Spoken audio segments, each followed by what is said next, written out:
सदगुरु सुखराम जी महाराज ने धीनी हूँ। सदगुरु युक्तिराम जी महाराज ने धीनी हूँ।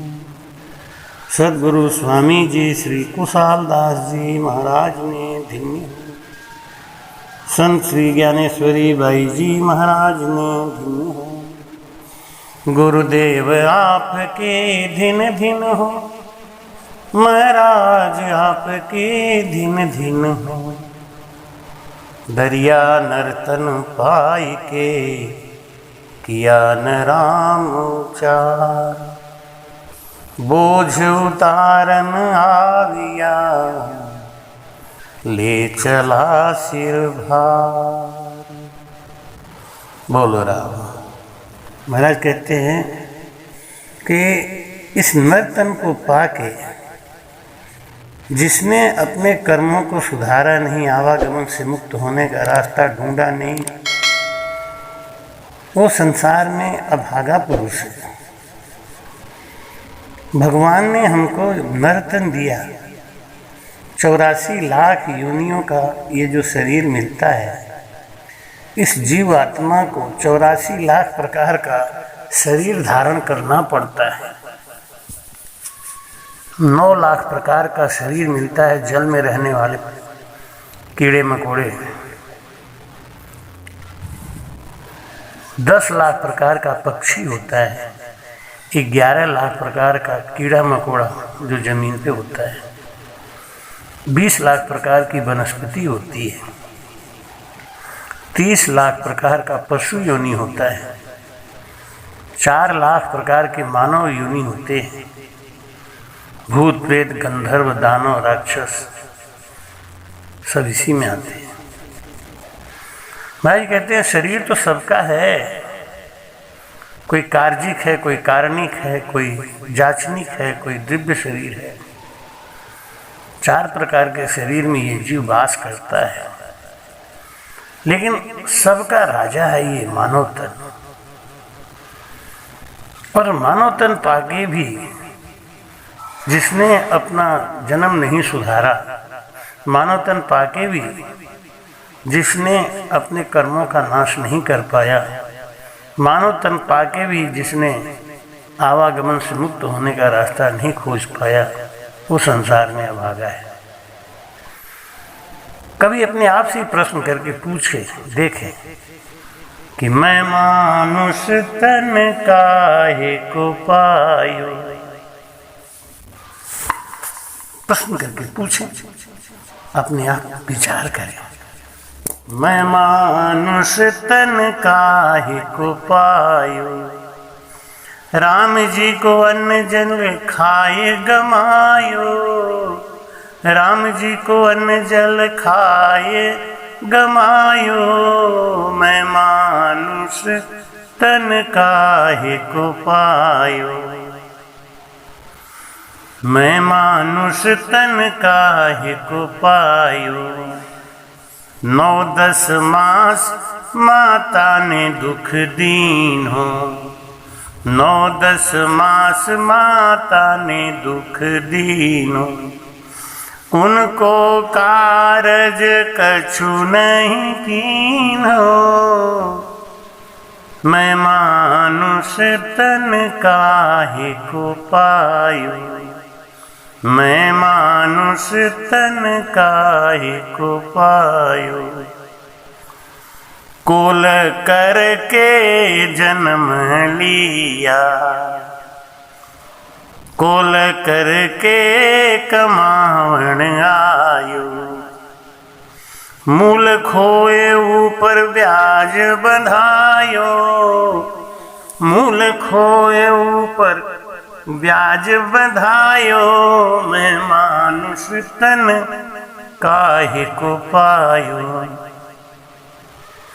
मैं मानुष तन काहे को पायो।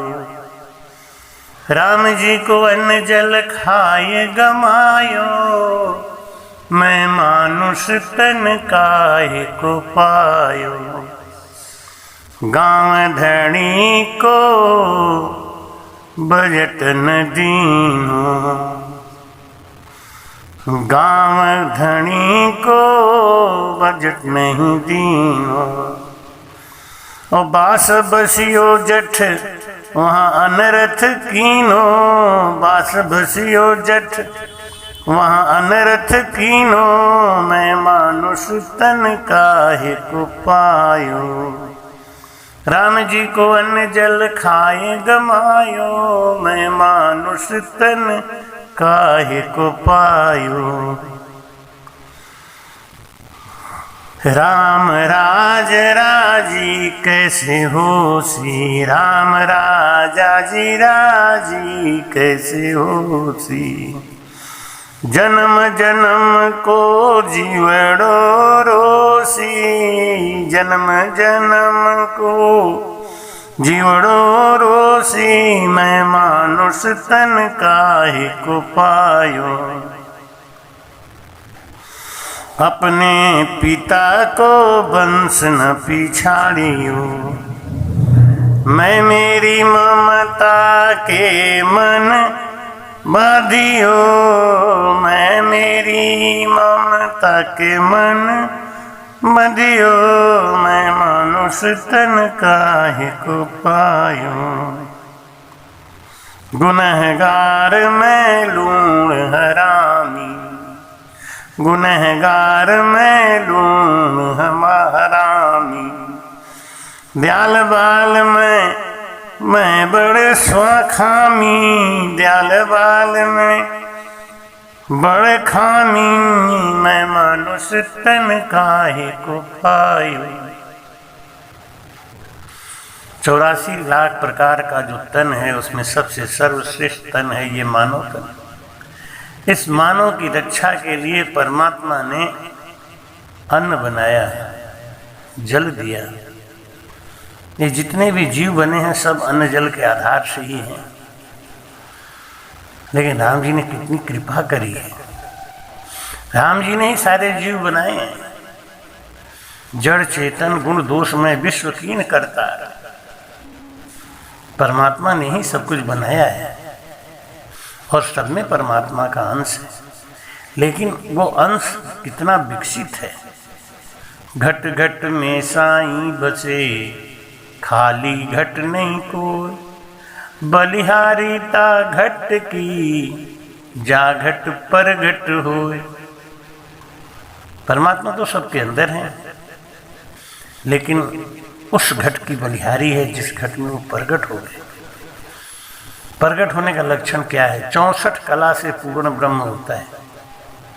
पूर्ण ब्रह्म का 64 कला है। 24 घंटे में 64 कला, 8 घड़ी 64, 8 पहर 64 घड़ी। 8 पहर मतलब एक पहर में 3 घंटा, 8 पहर में 24 घंटा। 8 पहर 64 घड़ी, 64 घड़ी होती है। एक दिन में 64 घड़ी होती है।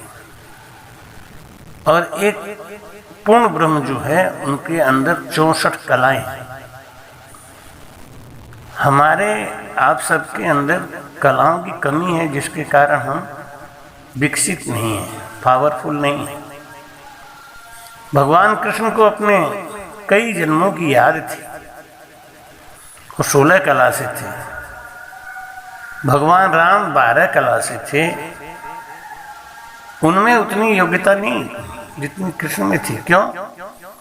कि भगवान जो अवतार लेते हैं वो युग के पाप के अनुसार अवतार लेते हैं। कल की अवतार होने वाला है, तो कल की अवतार होगा तो हमें लगता है कि उसमें जो भगवान अवतार लेंगे पापाचार इतना ज़्यादा है कि उनको कलाओं का ज़्यादा धारण करना पड़ेगा। द्वापर में पाप बहुत हो गया था, इसलिए कृष्ण को 16 कला से आना पड़ा। त्रेता में पाप कम था, इसलिए भगवान को 12 कला से ही अवतार लेना पड़ा। परशुराम के समय में भी अवतार पाप बहुत कम था, इसलिए वो 8 कला से अवतार लिया। तो एक नॉर्मल जो मनुष्य होता है उसमें 4 कलाएं विकसित होती हैं। ये स्वतः ही होती हैं, नहीं मांगे तो भी। पहली कला है अस्तित्व कला, जो पत्थरों में होती है, जड़ में होती है। दूसरी कला है अस्तित्व कला के संग ग्राह्य कला, ग्रहण करने की कला, जो पत्थर और जड़ में नहीं होता लेकिन वनस्पतियों में होता है, वो ग्रहण करती हैं। उनके अंदर 2 कला है। इस प्रकार 2 कला होती है वनस्पतियों में, लेकिन पशुओं में 3 कला पूर्ण विकसित होती है, चौथी कला कम विकसित होती है। अस्तित्व कला, ग्राह्य कला और स्थानांतरण कला, आने जाने की कला। 3 कला पशुओं में पूर्ण विकसित होती है, लेकिन चौथी स्मृति कला वो कम समय के लिए होती है। आदमी के अंदर 4 कला पूर्ण विकसित है, अस्तित्व कला, ग्राह्य कला, स्थानांतरण कला और स्मृति कला। लेकिन 5वीं कला विवेक कला, ये सुप्त होती है, इसको जगाना पड़ता है। ये जागता कैसे है? तुलसीदास जी रामायण में लिखते हैं कि बिनु सत्संग विवेक न होई, बिनु सत्संग विवेक न होई, राम कृपा बिनु सुलभ न सोई। जब तक हमको सत्संग नहीं मिलता, हमारे अंदर ये विवेक कला नहीं जागती। संत मिले, सत्संग मिले तो विवेक जाग जाता है। और जगा हुआ विवेकी पुरुष ही 5 कला का अधिकारी है। भगवान कृष्ण से 11 कला पीछे, भगवान राम से 7 कला पीछे और परशुराम जी से मात्र 3 कला पीछे ये नर्तन मिला है। इस नर्तन को जिंदा रखने के लिए, इस नर्तन को पूर्ण सुरक्षित रखने के लिए परमात्मा ने हमको उपहार दिया। इसकी रक्षा के लिए जल दिया, अन्न दिया, वनस्पतियां दी, पेड़ पौधे दिए, औषधि दी, रोग दिया तो औषधि दी, दुख दिया तो सुख भी दिया, अज्ञानता दी तो ज्ञान भी दिया, रात्रि बनाया तो दिन भी बनाया, विष बनाया तो अमृत भी बनाया, और दोनों चीज़ों को हमारे अंदर रख दिया परमात्मा कि जो आपकी इच्छा हो, जो आपकी मर्जी हो, उसको चुनो। विष भी संसार में है, अमृत भी संसार में, दोनों को बनाने वाले परमात्मा एक ही है। क्यों बनाया? इसलिए कि जीव का परीक्षा करना चाहते हैं। कहते हैं किसी की परीक्षा करनी हो, किसी का स्वभाव जानना हो तो उसको स्वतंत्र करके देखो। किसी की नीयत को जानना है तो उसे कुछ कर्ज दे के देखो, ऐसे पता चल जाता है। परमात्मा ने इस जीव को बनाया तो उसकी परीक्षा के लिए विष और अमृत दोनों बनाया है, सज्जन और सज्जन दोनों बनाए, संत और असंत दोनों बनाए। माया का चमत्कार भी दिखाया तो प्रभु प्राप्ति के लिए वैराग और त्याग का रास्ता भी दिखाया। अब अपने ऊपर चुनाव करना है कि हमको करना क्या चाहिए। संसार में भी सुख है, भजन में भी सुख है। संसार के सुख में भी आनंद ही आनंद है, भजन में भी आनंद ही आनंद है। लेकिन दोनों के आनंद का परिणाम अलग अलग है। एक का आनंद हमको अनंत पद में ले जाता है और एक का आनंद हमको 84 लाख योनियों में गोता खवाता है। विवेक है जिस मनुष्य में, वो आनंद तो लेता है, लेकिन कौन सा आनंद? जिसमें अखंड आनंद है, खंडित नहीं होता वो आनंद। उस आनंद में लीन रहता है वो हर समय, प्रभु की भक्ति में सांसों सांस सुमिरन, हर समय उसका मन सांसों में लगा रहता है। वो बड़भागी पुरुष मानव तन पाने का अधिकारी था और है और रहेगा। लेकिन जो जगत के आनंद में डूबे हुए हैं उनको बार बार 84 जाना पड़ता है। ये जीव बार बार पुनरपि जननम पुनरपि मरणम के चक्कर में फंसा हुआ है,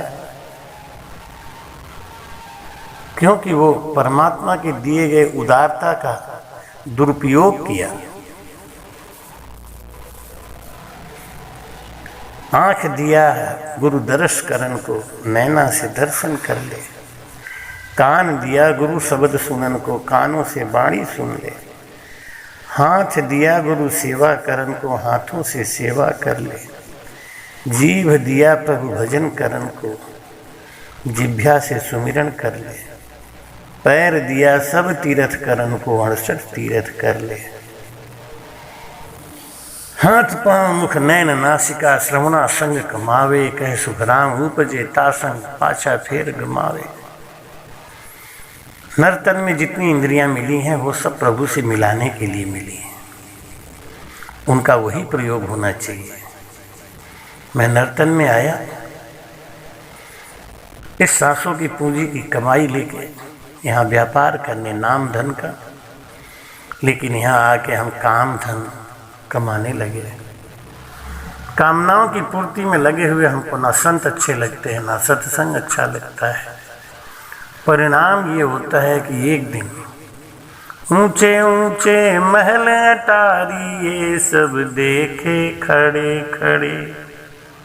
अंत समय कोई काम न आवे, रह जाएं सब पड़े पड़े। हरे राम राम राम हरे हरे। ऊंचे ऊंचे महल अटारी जिनके लिए अड़े नर अंधा छोड़ चला क्षण माही, एक क्षण में छोड़ के चला जाता है। जब ये शरीर को छोड़ के हमारा ये सरदार जाता है, हमारा ये कोतवाल जाता है, तो ये शरीर यहीं कहीं पड़ा रह जाता है। यहाँ का मकान, यहाँ का दुकान, यहाँ का दुख, यहाँ का सुख सब खड़े रह जाते हैं। इसलिए विचार करना है कि मैं मानुष तन काहे को पायो। राम जी को अन्न जल खाए गमायो। मैं मानुष तन क्यों पाया? परमात्मा ने हमारे लिए अन्न दिया, जल दिया, हवा दी, सूरज की किरणें दी, प्रकृति बनाया आनंद लेने के लिए कि इस आनंद में हम परमात्मा आनंद को लें, अपने आत्मा आनंद को लें। लेकिन हम आत्मानंद की अनुभूति तो भूल गए, जगतानंद की अनुभूति में घुस गए। हम जगत के आनंद में भोर हो गए। दिन दिन सुख दुख पाए से जग सुमिरे न राम सुखदाई। हे राम मेरे क्यों दुनिया भोरा। कौन जड़ी तू पिलाई मेरे सैया। क्यों दुनिया बोरा। हे राम मेरे क्यों दुनिया। इस जगत से हमको दुख भी मिलता है, सुख भी मिलता है। दुख मिलता है तो क्षणिक वैराग भी आता है, सुख मिलता है तो राग आ जाता है। यही इस कर्मी जीव का लक्षण है। बार बार सत्य से टकराने के बावजूद ये असत्य को ही पकड़ता है। सत्य क्या है ये सब जानते हैं कि ना ये शरीर सत्य है, ना ये मकान सत्य है। सत्य तो केवल नाम धन सत्य है। माता दुर्गा ने पीपा जी से कहा कि नर्तन पाके तो सत्य की कमाई कर और भजन कर। माता दुर्गा ने पीपा जी को कहा कि रामानंद जी को जाके गुरु बना ले और उनसे भजन सीख। गुरु बनाना बहुत जरूरी है। बिन गुरु भवनिध तरहि न कोई, ज्यों बिरंच शंकर सम होई। खाली गुरु मान लेने से नहीं होता कि हमने इनको गुरु मान लिया। जा दिन सतगुरु भेटिया, ता दिन जन्म सनाथ। श्रवणा शब्द सुनाई के, मस्तक दीना हाथ। सदगुरु का एक बार मिलना जरूरी होता है। सदगुरु का एक बार सर पे हाथ रखना जरूरी होता है। जैसे पति का पत्नी से एक बार मिलना जरूरी होता है, और जब गर्भ रुक जाता है फिर उसके बाद वो मिले या नहीं मिले कोई फर्क नहीं पड़ने वाला। ऐसे ही एक बार गुरु का मिलना जरूरी है। दिन सदगुरु भेटिया, ता दिन जन्म सनाथ। उसी दिन हमारा जीवन सनाथ हो गया।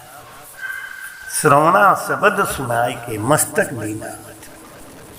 उन्होंने हमको शब्द सुनाया, मेरे सर पे हाथ रखा, राम भजन का भेद बताया, और अब काम अपना है।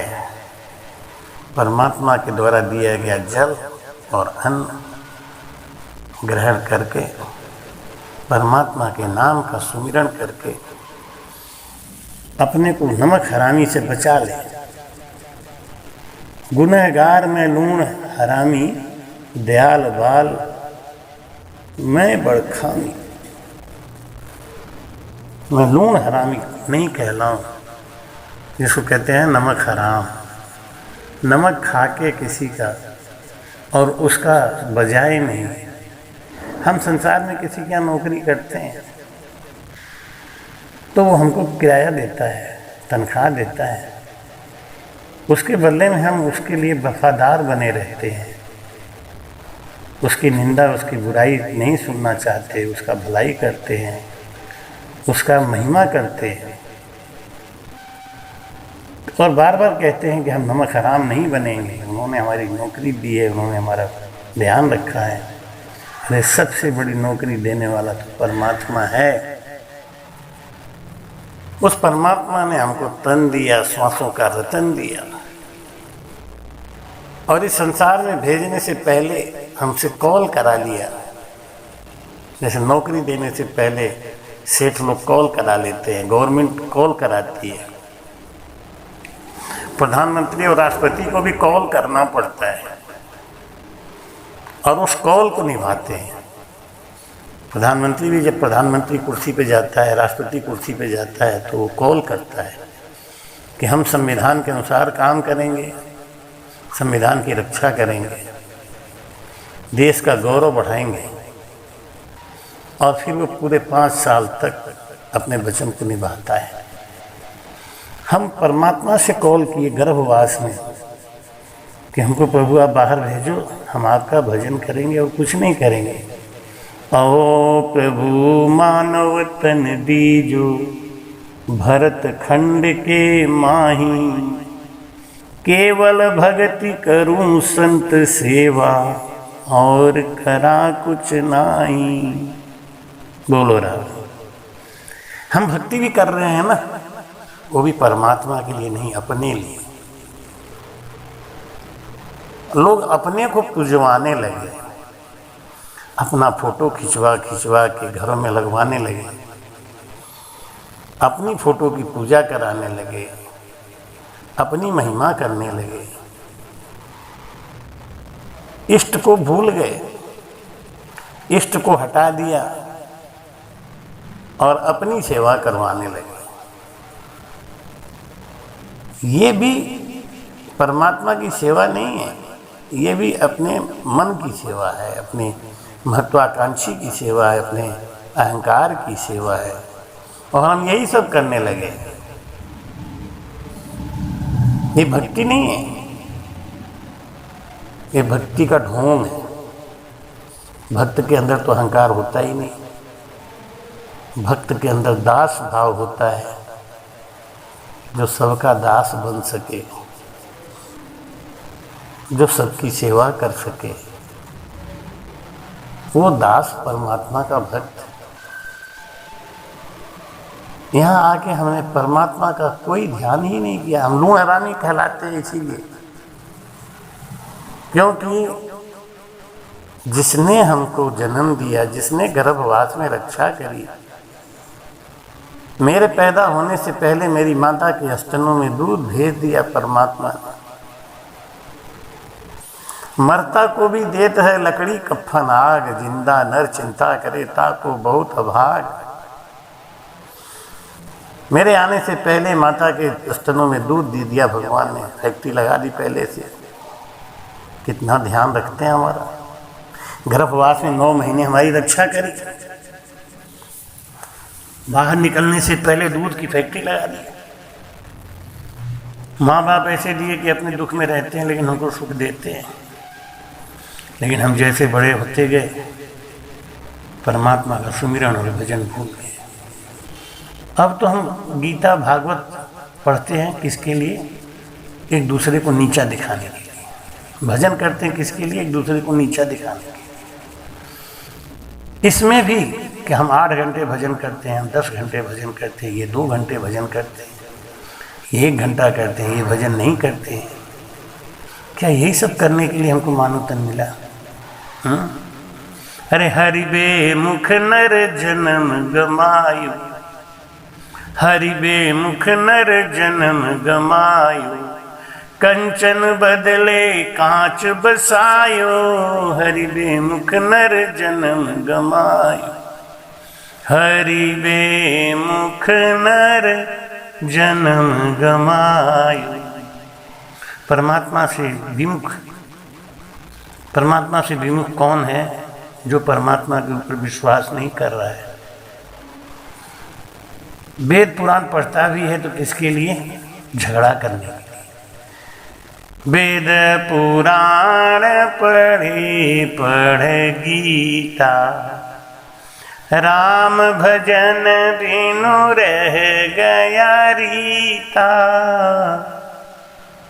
हरि बे मुख नर जन्म गमायु, एक ही उदर भरन के काजा,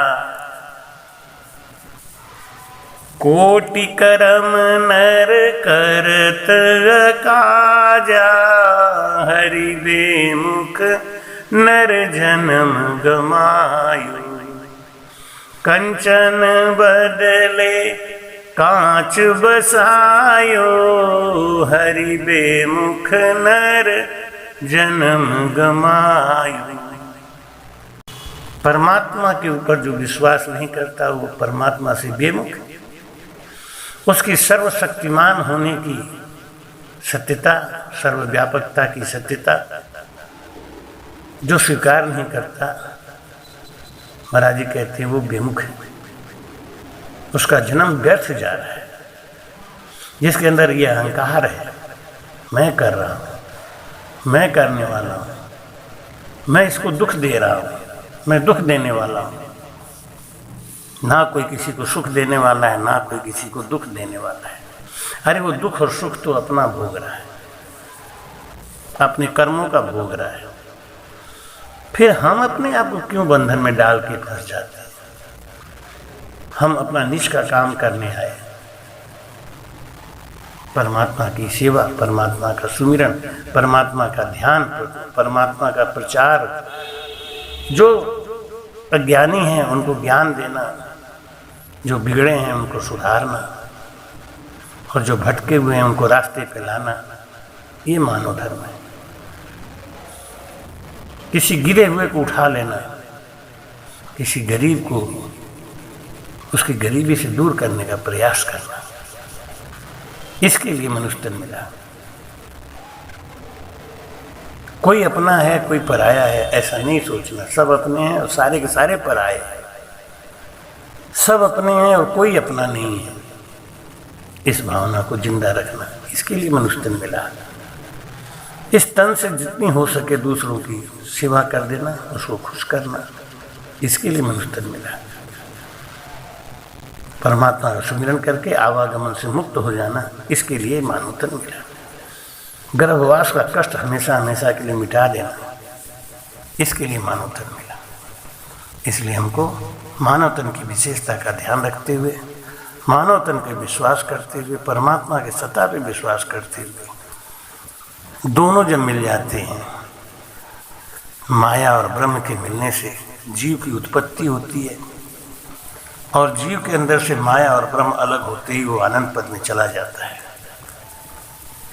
बस इसी बात को ध्यान रखें और हमेशा परमात्मा के सुमिरन से लगे रहें। हो सकता है कि आज आप पहली बार ये वीडियो देख रहे हो, हमारा इसके पहले वीडियो आपने नहीं देखा हो, तो इस चैनल को सब्सक्राइब करके और हमारे पिछले वीडियोस को जरूर देखें।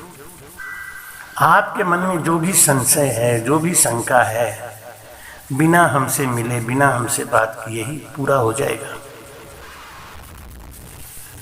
हम तो केवल एक माध्यम हैं उस सत्ता का जिसके द्वारा मैं संचालित होता हूँ और वो आवाज़ आपको बता देता हूँ। वो संचालन देने वाला, आपको सुनाने वाला, वो परमात्मा आपको अपने पास बुलाना चाहता है। इसलिए आज आपको हमसे मुलाकात हुई, आप हमारे संग आए। इस चैनल को सब्सक्राइब करें और आगे और भी अच्छी अच्छी बातें आपको देते रहेंगे, ये मेरा आपको वादा है। ऐसा ज्ञान, ऐसा विलक्षण ज्ञान, सद्गुरु सुखराम जी महाराज जी के अनुभव वाणी का जो ज्ञान है, वो गीता, भागवत, रामायण सबका सार है। सार कहते हैं निचोड़ को, आखिरी तत्व है, और वो हम आपको देने का प्रयास कर रहे हैं लगातार। पिछले 7-8 महीने में आपने हमको जो प्यार दिया उसके लिए हम आपके आभारी हैं। आपने हमको जो स्नेह दिया उसके लिए हम आपके बहुत बहुत ऋणी हैं। आशा है आप ऐसे ही हमको उत्साहित करते रहेंगे और इस चैनल को बार बार देखते रहेंगे। है ना।